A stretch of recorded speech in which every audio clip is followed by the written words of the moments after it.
পরে হ্যাকারদের নতুন হ্যাক তৈরি করার জন্য জানতে হয় নতুন আপডেটের নতুন ভার্সনের কোন মেমোরি লোকেশনে কোন ধরনের ডাটা আছে, আর বর্তমানে অ্যান্টিচিট কি ধরনের পরীক্ষা করছে, সোর্স কোডে কি কি পরিবর্তন এসেছে, সব কিছুই জানতে হয়। আর এগুলা ছাড়া একটা হ্যাকার কখনো হ্যাক ডেভেলপ করতে পারবে না। কিন্তু ভাই প্রতি আপডেট আসার পরে নতুন নতুন হ্যাক তৈরি হচ্ছে। তাহলে প্রশ্ন হচ্ছে এইসব ইনফরমেশন তাদের কাছে কে লিক করছে? নতুন আপডেটের পরে এনক্রিপশন কি, coordinate system access, real time data reading tools, overlay visualisation software, game memory modification tools, scripting বা ইনজেকশন টুলস, ডিবাগিং বা reverse engineering tool, packet sniffing tools, anticheat bypass development tools, সবকিছুই পরিবর্তন হয়েছে। তাহলে প্রতি আপডেটের পর এই ইনফরমেশনগুলো হ্যাক সেলার বা হ্যাক ডেভেলপাররা কই থেকে পায়? কারণ ভাই এই ইনফরমেশনগুলো আমার বা তোমার পক্ষে জানা কখনোই সম্ভব না, বা ওই হ্যাক ডেভেলপার বা হ্যাক সেলারদের পক্ষেও জানা সম্ভব না। তাহলে তারা এগুলো কোথায় পাচ্ছে? নিশ্চয়ই গেরিনার অফিসিয়ালদের হাত রয়েছে, তারা এগুলো হ্যাকারদের কাছে লিক করতেছে। তারা প্রতিনিয়ত পোস্ট করে 1 লাখ 2 লাখ 10 লাখ হ্যাকারদের আইডি ব্যান করা হচ্ছে। ভাই হ্যাকারদের আইডি ব্যান করতে করতে তারা ফেয়ার প্লেয়ারদের আইডিও ব্যান করে দিচ্ছে। তারা যদি এতই হ্যাকারদের আইডি ব্যান করে তাহলে এগুলা কি তাদের চোখে পড়ে না? বাংলাদেশ সার্ভারে সিএস র্যাঙ্কের লিডার বোর্ডে তাকালে দেখতে পারি টপে যত প্লেয়ার আছে সবাই হ্যাকার, সবাই প্যানেল ইউজার।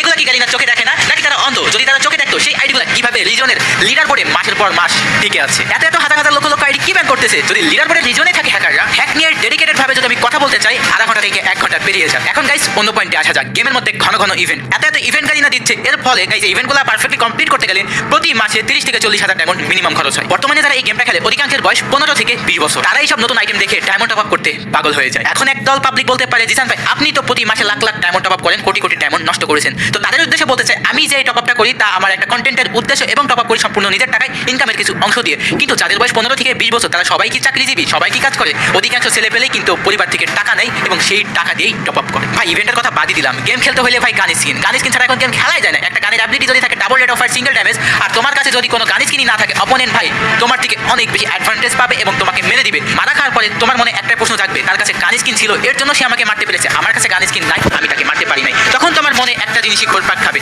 আমার একটা গান স্কিন প্রয়োজন। আর সেই গান স্কিন বের করতে যায় তুমি খরচ করে ফেলো হাজার হাজার টাইম। কারণ বর্তমানে গেমটা অনেক বেশি হাইপ উঠছে ই স্পোর্টস এর কারণে। আর ই স্পোর্টসে পার্টিসিপেট করতে হলে তোমাকে গেম খেলতে হবে, আর গেম খেলতে হলে তোমাকে প্র্যাকটিস করতে হবে। প্র্যাকটিস কোথায় করবা?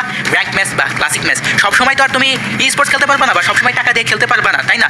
তো র্যাঙ্ক ম্যাচ খেলতে হলে তোমার গান স্কিন অবশ্যই প্রয়োজন। আর সেই গান স্কিন বের করতে যায় খরচ করে ফেলো টাকা, আর সেই টাকাটা অবশ্যই পরিবার থেকে নাও। কয়েকজন আছে যারা নিজে ইনকাম করে, বাট সবাই তো ইনকাম করে না গাইজ। যেমন অনেক সার্ভার আছে যেগুলোতে গান স্কিন আছে কিন্তু গান স্কিনের কোনো অ্যাবিলিটি নেই। এটা কিন্তু তালা ভাইও তার ভিডিওতে বলেছিল, ইভেন আমিও বলতেছি, আমিও নিজেও চেক করছি। অনেক সার্ভার আছে সেগুলোতে কিন্তু গান স্কিনের কোনো অ্যাবিলিটি নেই। তুমি চাইলে তোমার মতো স্কিন নিতে পারো, বাট সেগুলো অ্যাবিলিটি কাজ করবে না। অ্যাজ লাইক ই স্পোর্টস, বর্তমানে ই স্পোর্টসে কিন্তু গান স্কিনের অ্যাবিলিটি কাজ করে না, কিন্তু বাংলাদেশ সার্ভারের র্যাঙ্ক ম্যাচে কাজ করে।